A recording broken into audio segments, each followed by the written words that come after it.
Hello, everybody, and welcome to Be a Better Game Master. My name is Barker, and I'm joined here with Bradlin. Hi. Hello.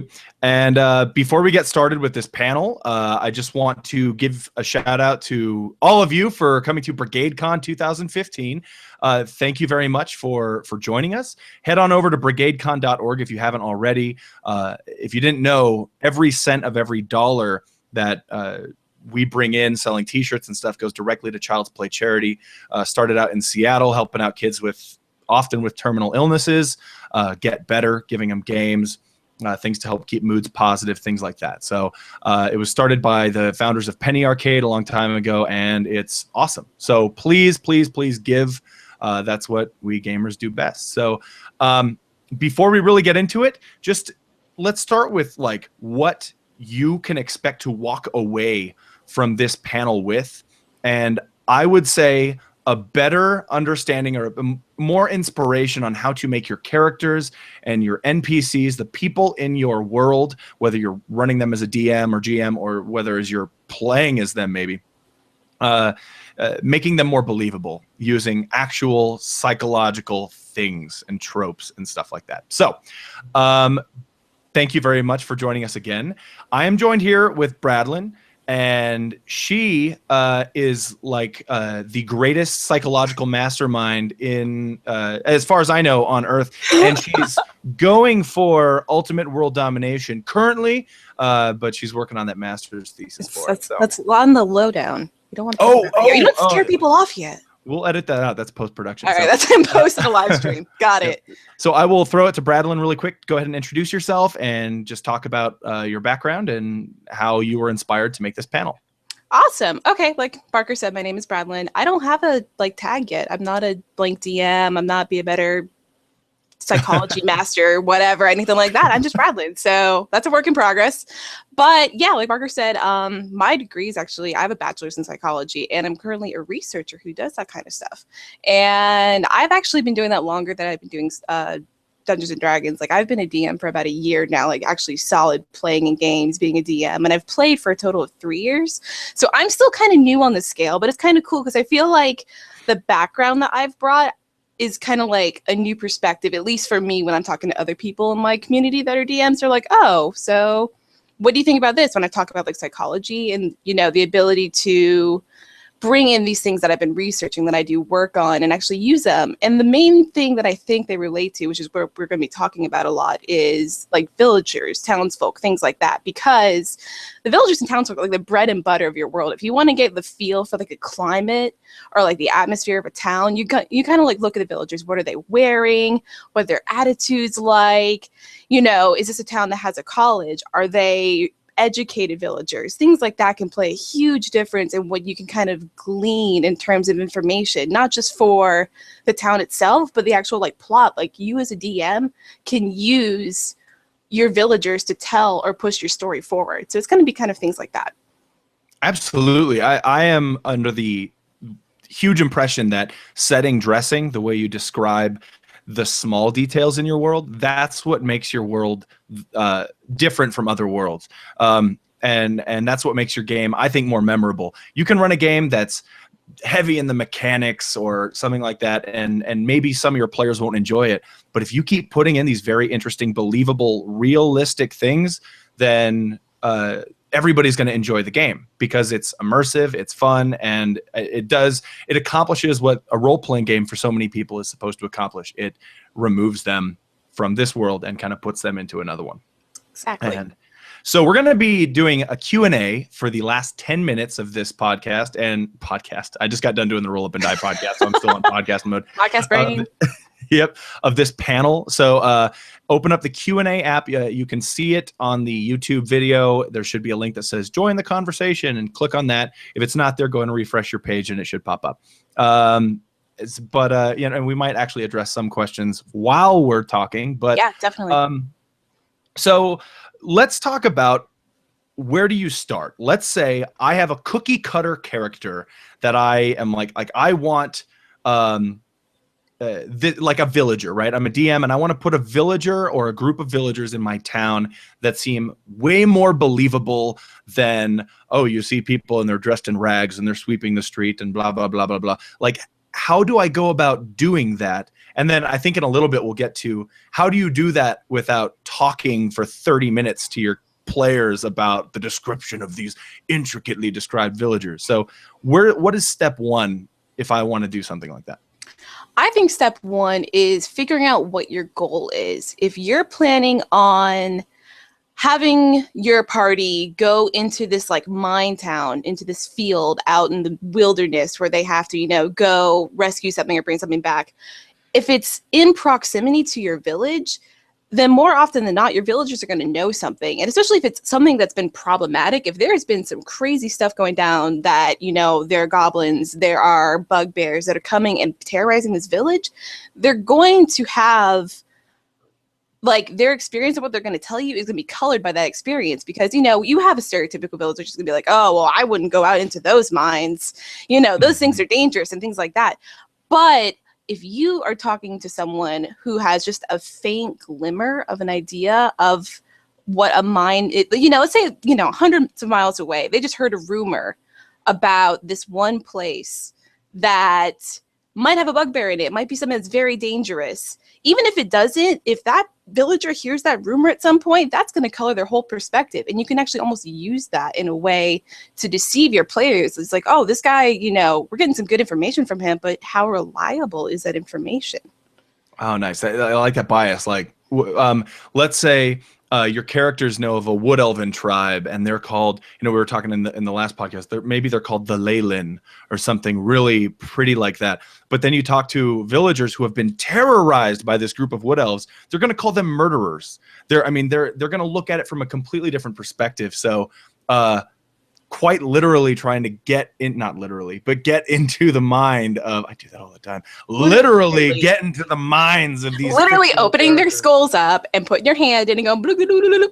Absolutely. Get in there, play around. And, but seriously try to get in the shoes of these people and see what do they like? Who do they like? Who do they dislike? Who do they hate? And let that reflect how your villagers speak. If we're talking about villagers. How your villagers speak to the characters. Right. And I think that the biggest thing to do is have that goal in mind. Have something that you want to use your villagers, your NPCs, like a populace. Have an idea of what you want to accomplish and then figure out from there what steps and tools that you're going to use in order to further that goal. Okay, so let's say I want to, let's say I have a village and I want to make these villagers look uneducated, not like stupid or dumb, but just there's no education. So how would I do that in, I almost want to say in one sentence? We get one sentence that one of these, that the characters will overhear one of these villagers say. How do I make them seem uneducated without even saying a word to the characters? Maybe they overhear something. It's a good question. I think that if you had the exposition between the villagers be something that, let's say that they're talking about like a superstition or something that's like, you just know for a fact that, you know, that's a thing that goes around, but you know it's not true. Like there's a thing in South Korea where people believe that if you leave a fan on at night, you're going to die. And that's more of a cultural thing, but it's like, you know for a fact, I have a fan on in my room right now and I just slept. I'm not dead. So things like that where it's like superstitions, myths, things like that you know for a fact aren't true, or maybe even like stereotypes against like elves or dwarves or things like that, that it seems like the people who they're talking to agree with. Mm-hmm. Something like that you know for a fact is like, as an adventurer, I've, you know, worked with elves and dwarves. I know that they don't have like spindly green tentacles that come out of them at night. You know, yes. Things like that. That's a really good idea. Something blatant, something that's like totally, I know that's not true because I'm an elf. Like that's ridiculous. And I really like the idea of really concentrating on superstitions. In your next game, think of a superstition that these villagers will be talking about, or, you know, talking amongst themselves about, or just maybe saying in passing. And the one trouble that you might have is that a lot of players will cling to your every word. Like you'll be like, I want to really up the level of description and setting dressing that I'm doing here. So I'm going to make it so, the bartender is going to give back too much change on accident to this character. And the character is going to be like, why did he do that? Is it a message? Is he trying to tell me something? And it's like, dude, you can't count. Like, so someone might say, these dwarves, yeah, they have tentacles that come out of their heads at night. And the players might be like, what kind of dwarves are these? Like, so right. it's a little difficult in the fantasy realm, but I feel like if you start off your game like that and you build a consistency where your players can expect that sort of thing from you, then you can achieve a really good balance for sure. Right, definitely. And if you actually wanted to use that, you could use it to your advantage. That's how you throw a twist in sometimes too, is that, you have all these villagers talking about, dude, there are these dwarves. They're weird as hell. They have silver hair. They have horns coming out of weird places where horns shouldn't be coming out of. And then you get there and you can throw a red herring of that there's a normal dwarf, but there's this guy over here that does have all that stuff that just kind of happens to look a little bit like a dwarf.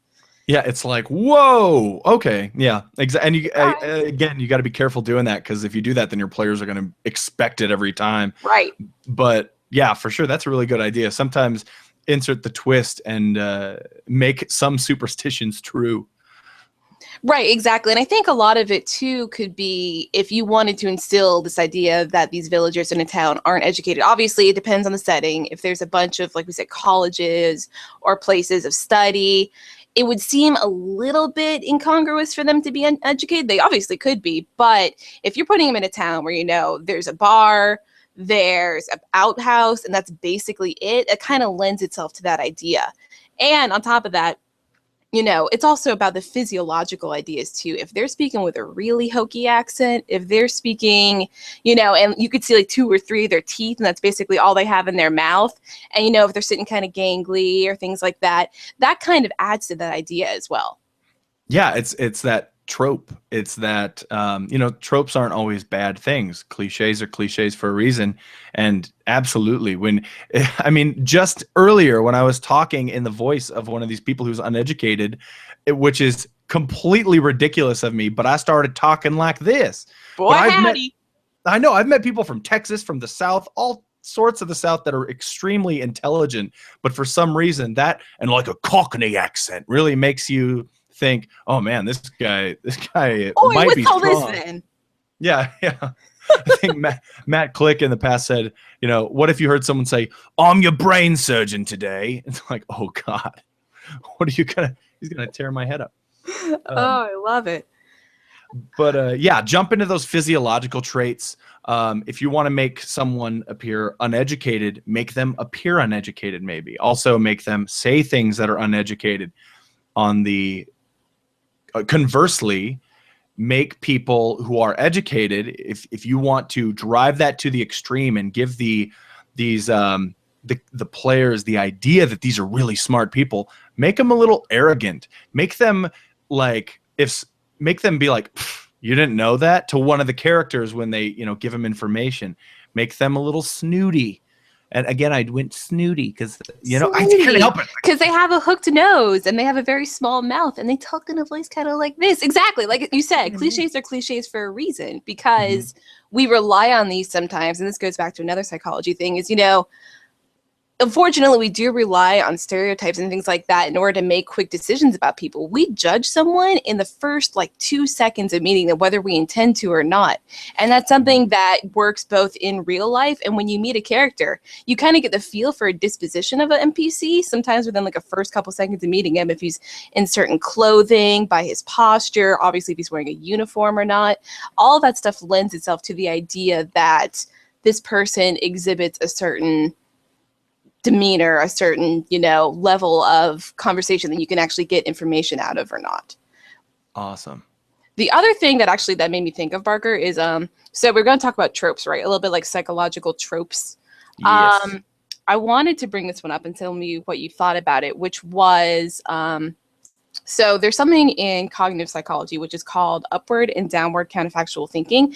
And I know that sounds like super scientific, but it honestly means it does. Well, let's try to be scientific. Say an event happens. Say that you were walking outside and you stubbed your toe and kind of like broke your ankle. An example of downward counterfactual thinking would be, and I could be getting this wrong, I could be getting the opposite. We're just going to say for right now that I'm getting it right. Downward counterfactual thinking was, well, at least, or I could have just stubbed my toe and been fine. You know, like thinking of if something had been, that your situation is worse than it could have been. And then an example of upward counterfactual thinking would be like, well, at least I didn't spontaneously combust when I tripped and broke my ankle. And this made me think about the idea of actually having like an NPC in your game who those ideas that he has, and it could be just a simpleton. It could be someone like, oi, well, at least, you know, when I went out to the store and the person only gave me $12 back instead of my $15 to change, you know, at least I didn't get robbed at gunpoint, things like that, that actually this NPC has some sort of curse on him, and all this upward and downward counterfactual thinking actually materializes. So he's like, oh, well, at least, you know, I didn't get robbed at gunpoint. He walks 2 feet outside, he gets robbed at gunpoint. Yeah. Or, you know, but he, you know, and these things start to happen to him, and he kind of falls into this kind of pessimistic spiral, and he could actually be the catalyst for all these crappy events happening in a town. But you would never know unless you were actually able to talk to that one NPC, but you would have all of these events that unfolded around him. Yeah, I just really awesome. think about that today. Well, I love that type, that kind of conjures up the idea of spreading this stuff around a little bit. Like, you know, they say when you're writing mystery novels, you should do the end first and then break up 3 different clues and spread them out so that they don't make sense separately. But then when you put them together, you're like, oh man, this is exactly what this makes perfect sense. And in that same kind of thought process, you know, take a couple sentences that a villager might say, take a physical feature of another villager, and take, you know, this, maybe you see, someone saying that like, oh man, you know, and I wish I would have got more change back when that bartender accidentally gave me too much, you know, something like that. Now he should have given me $1. I wish it were a gold piece. And then, you know, I can't think of how you would do this, but taking all those 3 different things that have happened and putting them together to form the larger picture of this city as a whole, or this town as a whole, or college, or, you know, whatever you're trying to describe. Right, and that kind of goes back, because you've done some stuff on that, right, Barker, about the 5 senses and like incorporating all of those into your village, or the people that you're trying to describe, and that adds an aura of believability, because, you know, it's not just that you say this guy is in rags and walking down the street. He has smell. He, you know, you can see that he probably hasn't showered in a few days. Things like that, like using those senses and bringing them in. That's a huge part of making them more believable. And you know, I kind of started doing that because I realized I was so bad at showing instead of telling. I would always tell people, yeah, there's a person who looks really poor and sad and dirty. Instead, I started going through each of the 5 senses and thinking, you know, what does this person smell like? If they're wealthy, they smell like this perfume. What does this person sound like? You know, I really tailor their accent. What do they look like? Just all the 5 senses, which I for some reason I always forget them all at once, so I can only think of 3 at a time. But anyway, because I'm dumb sometimes. But yeah, like try that. Run through each of the 5 senses when you are starting to describe anything, a person, a place, because it will really help you start showing instead of telling. And that's actually, well, I mean, at least that's what it's done for me. I'm the same way. I've been a DM for a short amount of time, but the biggest thing that I've gleaned from, you know, watching videos on the internet, watching videos from Be a Better Game Master. Oh wait, he's right here. Oh, sorry. No, but I'm going through all of those. Is just set dressing is a huge part of it. Obviously, you shouldn't go overboard and, you know, just like drown your characters in like 3 pages of description, but relating to things that, you know, interest them, you know, like everybody knows what someone who stinks smells like. You have an idea in your head, and you can be very vague about these things sometimes, not necessarily always, but you can just give inklings of just ideas of this person, you know, has a strange smell to them. And instantly, no matter what you do, your players are going to think of something in their head and be like, oh, that reminds me of this guy that I work with, you know, who is completely terrible. Like, it's almost like, you know, the movie Inception. Have you seen Inception, Parker? Yes, Chuggy Bear. Yes. All right. I'm going to chug my water. But, you know, it's all about that when you plant that idea in people's heads, it's not about giving them this whole completely constructed idea. It's about planting that seed. And no matter what, the person who has that planted seed in their head, literally, it's going to blossom, and it's going to create this whole structure of ideas and like a motif of a person without you even doing that. And that's going to save you some time in the end as well. Absolutely. One other bit of advice would be use the rule of three. Matt Click has thrown that around. A bunch of people have talked about that. Just the idea of taking a big picture and narrowing it down to 2 or 3 subtopics. Like, I want this person to seem really, really rich and really, really pompous. So these 3 things I'm going to make are, number 1, he's going to smell like perfume. Number 2, he's going to say something like, "You didn't know that." And number 3, he's going to have a jingly coin purse. Those are 3 different things that I'm not telling the characters, "Oh, he's really rich, he's really pompous. Believe me, trust me on this." I'm telling them these 3 descriptors, and who wouldn't draw the conclusion that this guy's a dick and he's wealthy and he's kind of arrogant just from those descriptors. So yeah, try narrowing big ideas down into 2 or 3 descriptors instead of telling your players what to believe. I agree with that. Do we want to talk about the physiological stuff a little bit? Yeah, absolutely. You're in charge. I'm just following along. Let's go for it. I know that you talked about this a little bit on the Roll Up and Die Q&A, but you brought out the emotion thesaurus and showed that off. Yes. Yeah. If you didn't see the Roll Up and Die thing, and I don't plug a lot of stuff, but when I do, it's BeABetterGameMaster.com. I'm just kidding. Go ahead. Oh God. Sorry, I had to. I plug these things for like just 2 weeks straight. Like, I go crazy because I'm just so in love with these things. And currently it's these books by Angela Ackerman and Becca Puglisi. Why? Come on. Why can't you just be Becca Smith? I mean, really? Right. Okay. But basically, one's called the positive trait thesaurus, the negative trait thesaurus, the emotion thesaurus. These books are the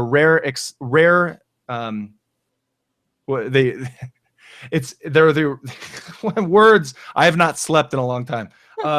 They have changed my workflow completely. They changed my whole workflow when I'm preparing for games, because when it comes to an NPC, I will pick one of these words out of this book, and I'm just going to give an example before we talk about this and talk about the physical traits that you were talking about. But let's say I picked introverted, okay, out of this positive trait thesaurus, which is interesting. Introverted is listed here as a positive trait. I think some people might think it's a negative one. Interesting. But I don't think there's anything wrong with being introverted. But if I look in here, you see like the definition of the word, awesome, but associated behaviors. Okay, it's a list of things that people who are introverted do or might do. And so here's an example. Respecting people's boundaries and privacy. Looking forward to being alone and having time to do nothing. Speaking slowly and thoughtfully. Letting others make the first move rather than approaching them first. These are very specific things that I could have an introverted NPC do in order to show that, hey, they're introverted, instead of saying this person looks introverted. Because people who, display certain psychological things or feel certain ways, they display that physically. Right. I think that's what you're talking about. Yeah, exactly. And actually, that made me think of something when you talked about the fact that introvert was actually in the positive side of the book, because, and all of those terms pulled out, what you said, the beneficial ideas or like the positive aspects of being an introvert, that this person might be more thoughtful. They might let another person speak first. But if you didn't know that before speaking to a person, that's another thing that goes back in psychology, is that it's called I'm going to mess it up. Everybody who's a psychology major is going to be like rolling in their graves right now. So I'm not dead. All 17 psychology majors watching right now. Right, which is actually probably a lot. But it's either the availability heuristic or the representativeness heuristic, which basically means that if a condition is affecting someone, if someone is being angry or rude or upset, if it's us being that way, we tend to internalize that or attribute that to external factors, basically saying, oh, well, I've had a bad day, it's been rough, things like that. But when it comes to other people, we tend to think that's just their demeanor. That's just who they are. So if we met this introverted person in a village, we're not going to necessarily think, oh, they're just introverted. They're being quiet. Maybe they're having a bad day. We'll be like, this person's an asshole. Yeah. And that's going to color your idea of that person, which is kind of cool, because then the more you get to know that NPC, that almost kind of seems like character development, both on the part of that NPC itself and your players, because you realize, oh, this person actually isn't such a bad guy, that we actually learned something from him and getting to know him better. That just made me thought of that. I think it's really cool. That is absolutely awesome. I think that's like you kind of mentioned, have you ever been cut off in traffic? What's the everybody, right? Everybody who drives, the immediate thought is, what an asshole, what a jerk. Yeah. It never occurs to us, maybe they didn't go to a good driving school. Maybe they're like late to work and they're never late to work and they're going to get fired. Maybe, maybe they're wearing flippers instead of shoes today because they thought it was Flipper Wednesday. Yeah. Exactly. So, but I think that when you're describing something to characters or for players at your table, you should absolutely play into that. Like, don't say, well, he might not be a jerk because he might have just had a bad day. Make him a jerk. And then if the players want to kind of dig further in and learn more about this person, then maybe they'll discover that, he just realized he got shortchanged at the bar. So, it's definitely play into that other trope. Exactly. Do we want to take a question? Yeah, I absolutely.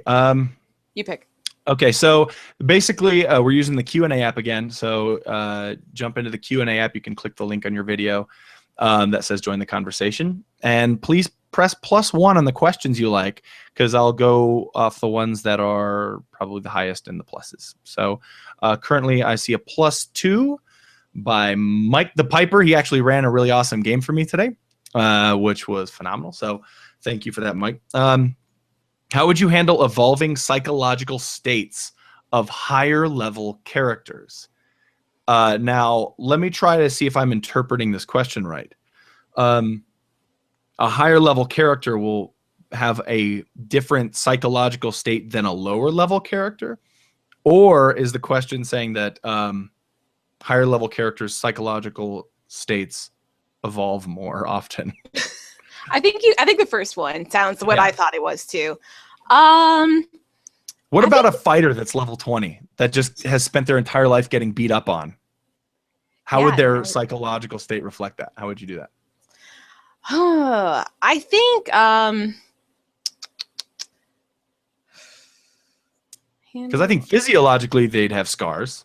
Oh yeah, definitely. They have scars. They might be very either numb and kind of like, probably as like a level 1 fighter. If someone comes to you, be like, excuse me, my cat's up in a tree. I need you to come help. They'd be like, oh, sure, I'm coming up there. Versus level 20, they're like, eh. Or maybe they just jaded. Or they just got like someone who in the party who has mage hand and be like, just get that, and like grabs the cat and just puts it on the ground.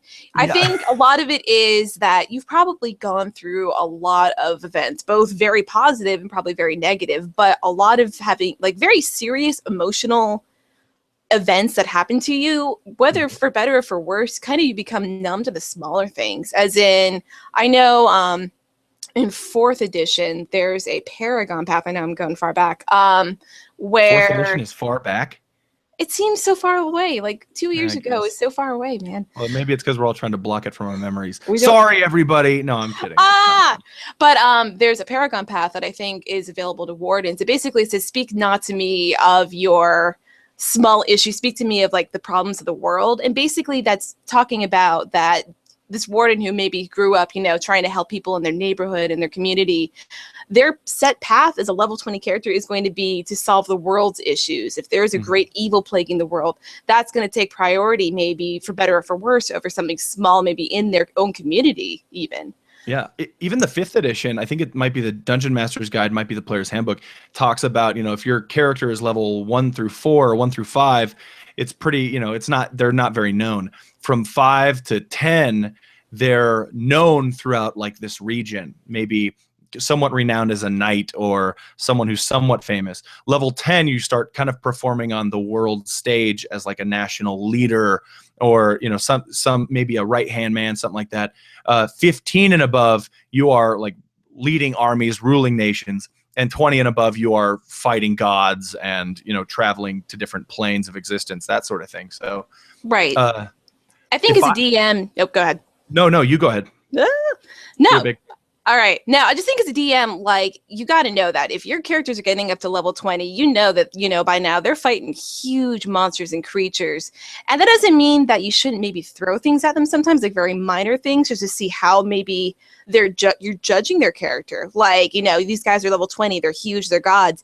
But you see a little boy trip and fall on your path, and maybe their reaction to that is something that you can use in the future to kind of put things like emotional, tough decisions in their path. And you can utilize that. I love that. Like, eventually reintroduce small moral obligations to characters. Things that, like, do you give the change back if they overchange you? Right. Do you help the kid after he just fell into the mud? Even though you're a level 20 and you just got done slaying Bahamut and you're like, whatever, dude, I'm going to the bar.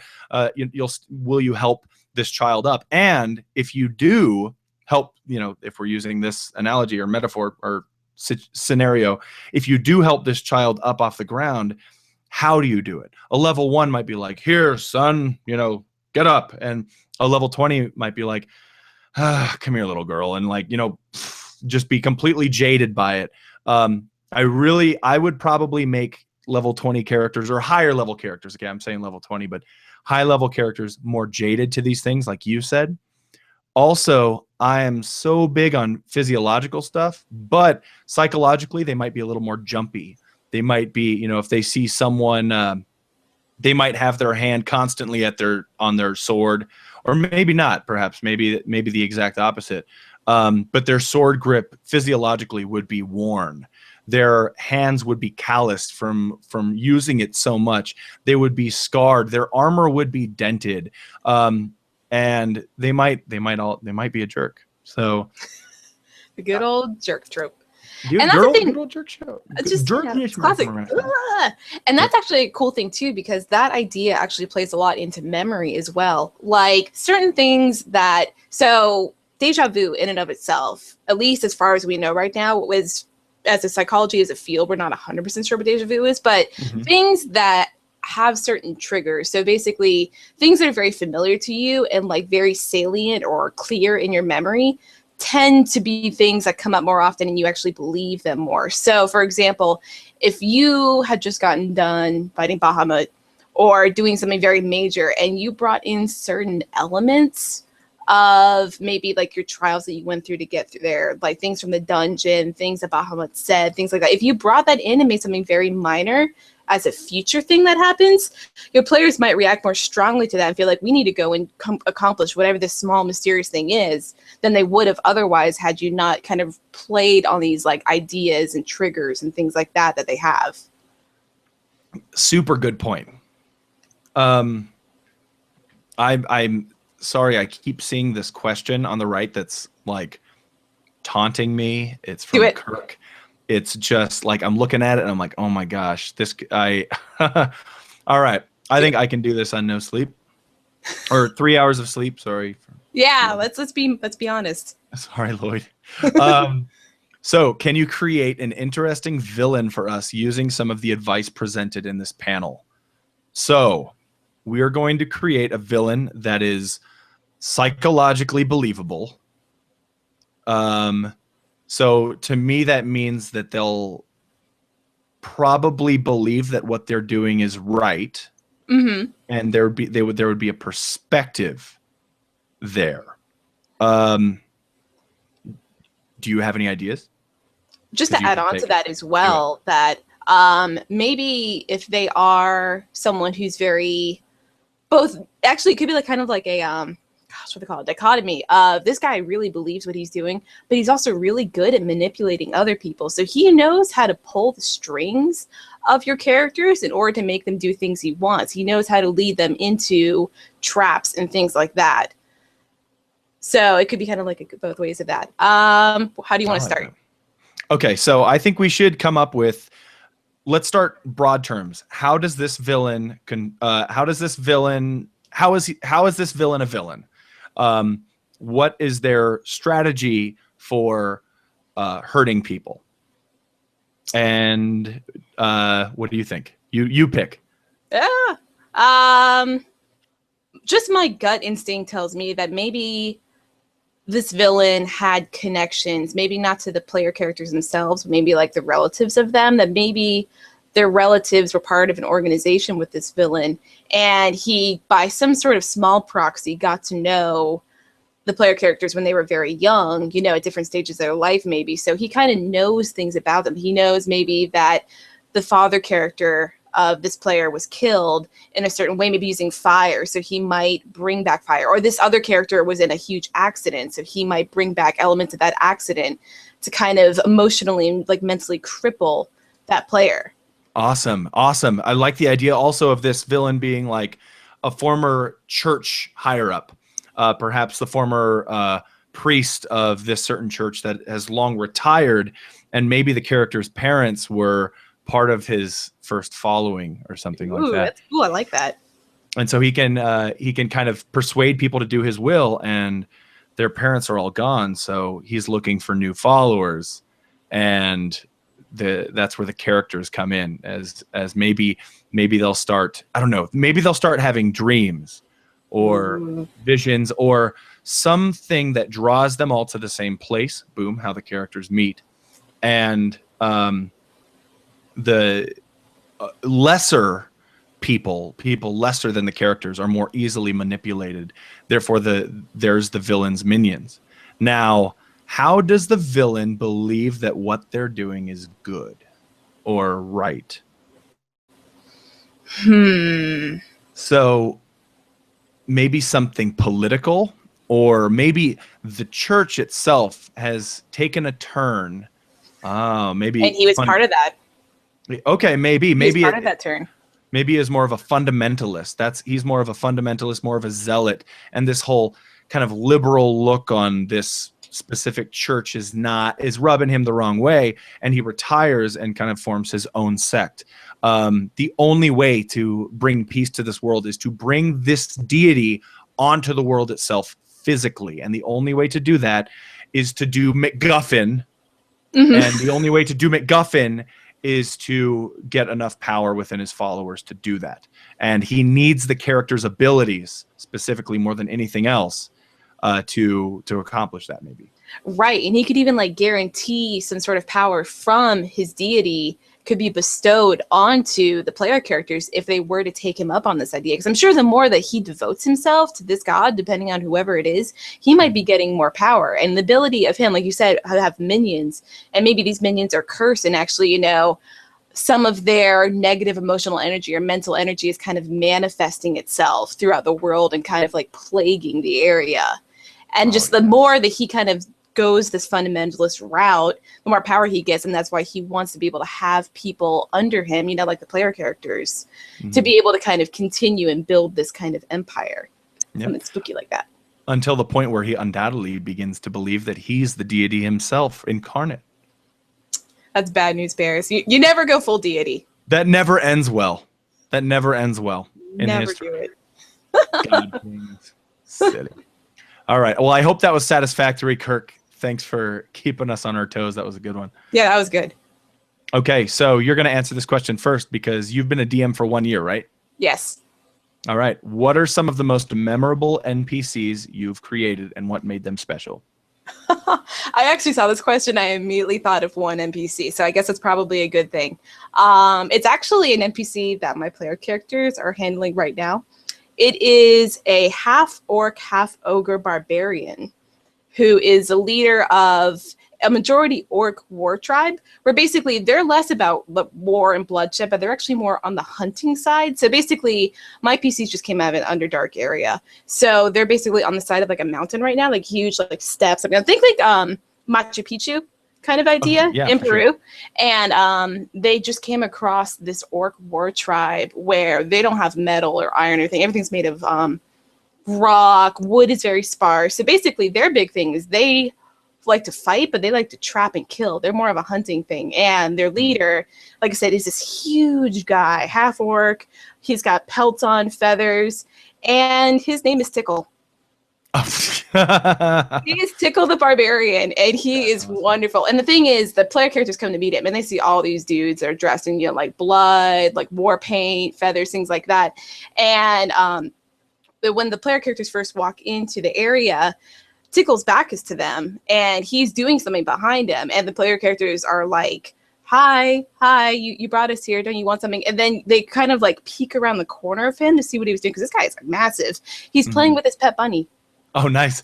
And you just do not expect it. He just has a pet bunny, and he's just loving and petting and just kind of like tickling him and just, just taking care of him. And it's just so funny because they were thinking, oh my God, we're going to die right now. And he's just taking care of his pet bunny, and it's adorable. That's awesome. And that's memorable. And they will never forget the name Tickle. So I think that's a great NPC. Good. Awesome. I'm so glad. All right, let me hand it to you then. Since you have a little bit more on me.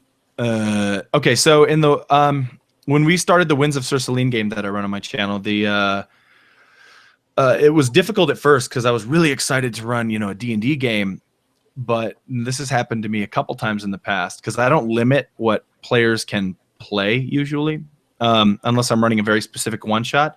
But they all came at me with really weird characters. Like one's a Dragonborn, which is a rare race. One's a Tiefling, which is a rare and hated race. One is a gnome, which is a rare race, but the gnome doesn't talk. The bird, his familiar, talks for him. Oh yeah. And then the fourth one is a half drow that didn't know he's a drow that came from basically a different plane of existence type of thing. And I'm thinking, oh my God, what did I get myself into? This is Exactly. And so, but I decided that I kind of had to do it. I wasn't going to turn him down. So I wanted to create an NPC that really showed them how the world would treat them, how this place was going to be for them. And in the first session, I made a little girl who, after the characters got into the city, they got off this airship that they had taken to the city. And this little girl looked at the Tiefling character, who's played by Cassie, and said, wow, you are beautiful. And then her mother immediately came and like took her away. Like, don't talk to that sort of thing, to create this idea that these characters are rare. They're interesting. Everybody's going to be like, whoa, what are you?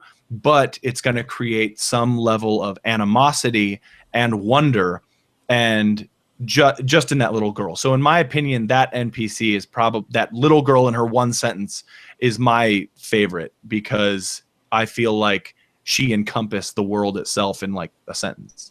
Right, and that's like a perfect example of how your NPCs can be kind of like a litmus test, or kind of like the very reduced idea of what you're going to kind of get in the rest of this town. Is there's probably going to be some people who look upon you with a little bit of fear and reservation, like the girl's mother did, but there's going to be people who also probably are open to you and probably open to helping your cause, like she would be, and maybe in the future, maybe she'd come back and help the player characters. Yeah, absolutely. And do that with every NPC, how think about what your characters are going to look like to your average villager. All right, think about what your characters are going to smell like to your average villager. They haven't taken their armor off for a week because they're afraid you're going to throw a random encounter at them in the middle of the night. Musty. I know.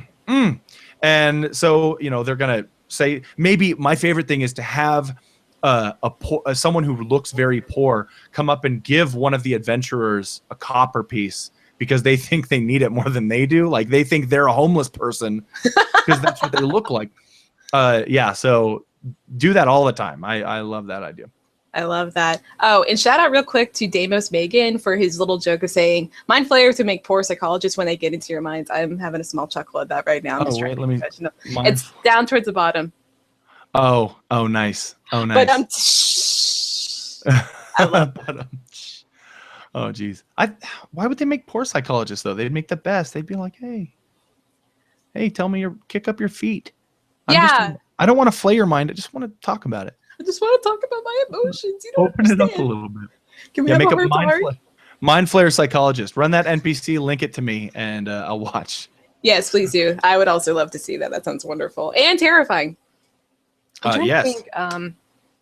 Think, Is there anything else that other trope that we want? I like the one that you told me, and I don't know how you'd use this in a game other than exactly how you directed it towards me and explained it to me. That okay, so the way you explained it to me, I'm going to explain it to you if you're watching. Imagine you're seeing the new Batman movie, and forget the I fact promise, sidebar about this, I promise I didn't just use Batman because I'm talking to Parker. It worked with the scenario. I know. People who listen to Roll Up and Die know that, yeah, Batman and me, we don't mesh very well. But say you're watching the new Batman movie and you're sitting there and halfway through it, you're like, you know what? I don't really like this movie. I don't think it's going to get any better. I don't think there's anything that could happen from here on out that could possibly salvage the badness that's happened in this movie. So what are you going to do? Are you going to get up and leave the theater and go do something else? Most likely not. You're going to stay there in your seat because you're going to probably think to yourself, well, I bought the tickets, and if I leave, it'll be a waste. Which you explained very logically. That's illogical because you could be having more fun elsewhere instead of sitting in the seat. You could be getting an ice cream cone. You could be watching a different movie. You could be hanging out with your friends. So I really liked that psychological thing that you could, and again, I can only imagine you putting it in the villagers, like displaying it in your game that exact same way by having a villager say something like, hey, Johnson, you want to leave this stupid show? It sucks. And then Johnson's like, nah, Lenny, we already paid the money. We might as well stay. Yeah, exactly. Which might not tell you a lot about the setting if you do that, but it'll definitely make it seem a little bit more realistic. Right. And that actually honestly made me think of something that if you wanted to not use that specifically, but kind of make that almost more into a choice. So basically, if your NPCs have to choose between doing something very long and elaborate, say that they were called to do this quest, maybe by a higher up in like one of the player characters' family or part of their guild, and they have to go on this noble quest, but then maybe almost the majority of the other player characters have something that they all need to do in this one town. So basically, they might be getting handsomely rewarded for this one noble quest that they have to go on for one of the player characters, but they're doing that at the expense. This is also an economic thing. It's called opportunity cost of maybe saving their village that these other player characters came from because they're not going to get money from it. And maybe they just heard rumors. Maybe they just heard that this village was under attack or something happened to it. So you have to kind of weigh those ideas of, should we go do this, which is only going to, reward us money. We're not going to do anything, versus maybe there's some actual huge trouble going on over here. Yeah, that's always a good idea, I think. Always giving the characters choices and then having them know that they cannot possibly accomplish everything at once, but they can accomplish some things, but they're going to be turning their back on other things like money or morality or family, things like that. Right. You can do that actually in a mass combat encounter. This is my favorite way to do that, is to when you're doing a battle, do the same thing there. I mean, this is totally a different topic, but yeah, offer them 3 things to do that affect the battle and only give them the ability, the physical ability to accomplish 2 of those things. So they're going to have to turn one down and, see the repercussions of turning it down. And plus, that also kind of gives you an insight maybe into how your characters react to situations, is that maybe you're going to find out what they value more than things else. Because if one of the rewards is money, and another reward is fame, and another reward is like the community and helping like your family, you're going to get kind of a barometer for where their values are right now, and you can use that in the future. Absolutely. Sidebar breakout box DM tip. Make sure you're always, if you do that, most of the time you're going to get some sort of character discussion like, well, I want to do this. Well, I want to do this. Well, I think we should do this. Make sure you kind of try to put a limit on that or guide it so people can get back to the game, because as fun as in-character discussion is, it can very easily turn into out-of-character discussion. Right. And that's, no fun. Right, exactly. So, do everything in moderation, basically. Yes. Another fun thing that actually I thought about, how are we doing on time? But we're not bad. Yeah, not bad at all. We can do some questions after this. That sounds very exciting. Yeah. Is the idea, we've been talking about this a lot during this, but the idea of choice. So another big thing in cognitive psychology is the idea of, well, I should say more specifically decision making, in that a lot of the research goes back and forth between, do you make better decisions when you deliberate on them a long time, or if you just literally take the best? If you take the first thing that comes into your mind, which of those produces an almost better decision? And honestly, the research goes back and forth, because some people say, or there's research done by this guy. I cannot pronounce his name for the life of me, because it's like one of those European names that has like 13 different syllables. It's Gerd, G-R-D, Gigurenzer. But he found that I know, right? He found that in the study of heuristics, which is basically relying on your mental cues, like your super fast cues to make a choice, that people often made the same decisions as they would when they deliberated on things for a while. So for a real life example, say you're at Target and you're deliberating between 2 microwaves, or you're home on Amazon and you're looking at reviews between, this microphone and this microphone, and you're just sitting there and you have both of them in your basket, and you're like, but this one is this good, but this one's also really good. And you've spent, like 48 hours basically looking at those microphones, and you're nowhere near closer to making a decision. Mm-hmm. Half the time, if you just pick the first one that you immediately looked at and was like, I want this, that would be the same decision that you would have made anyway, even without the 48 hours of deliberation. That's awesome. See, I always feel like I'm the one that psychs myself out, and I always buy the second one, and then I regret it later. Like, why did I do that? Why didn't I? It's hard because we do that as humans. Like I said, that is one of those illogical things that we put so much weight into this decision. And sometimes, we do regret the decisions, but other times it's like, why did I even care? I'm at home and I have a microwave and it hasn't burned my food yet. Like, why did I pay so much mind to it in the first place? But I feel like there's a way to use that in your games. I'm trying to think of what would be a good example. Okay, so what I might do is, very basically, if let's say your characters are in some sort of store or shop, and they'll see maybe a father with his daughter, and he's buying her a toy, and there are 2 identical types of toys, and she wants the one that's more expensive, maybe. Maybe that's not exactly what you're talking about, but it definitely popped into my brain. Like the idea of, here, we'll get you this. Well, this one's more, I want that one. And the reason she wants that one is because it costs more money, because it must be better or something like that. Right, exactly. And we rely on those kind of things too. And that's also another opportunity cost of, if your family was really low on money, you have to make that moral decision of, well, do I disappoint my daughter and get the one that's not as good, or do I, cough up the money, but we may not be able to have dinner later? That kind of idea. Absolutely. I think, and like you said, choices, 100%. You can't go wrong with not railroading your players. Right, for the most part. If you go sandboxing, then sometimes it gets a little cray-cray. But other than that, it's always better maybe to err on the side of, if you're trying to decide, well, should I give them a choice here and not give them a choice? If most of your signs are saying, it might be more fun to give them a choice, give them a choice. Mm-hmm. I think, when it comes to sandbox versus railroad, there's a cartoon that I think it's like a Looney Tune or something, where someone's on a mine cart and they're going down a railroad and he's building the railroad as they go. And that, I think, is that's at least the way I run games. That's my favorite way of, giving players options, but then being like, okay, well, you want to do that? Then let me prepare for that sort of thing. So right. And it has consequences, because no matter what choice they make, some sort of logical consequence is going to follow that. And that kind of gives you something to work off if your players completely throw something at you from left field, basically. Yes, absolutely. Absolutely. Absolutely. So I think we have time for one question. Okay. Maybe 2. Now this one, I don't know, this might be quick. Do either of you use madness effects in the DMG or sanity ability scores in DMG, or their appropriate other game system variants? How does this change the game compared with one that doesn't use those options? Thanks in advance. Thanks, Deimos. I don't. I've never, and not because I don't like it, but I just haven't.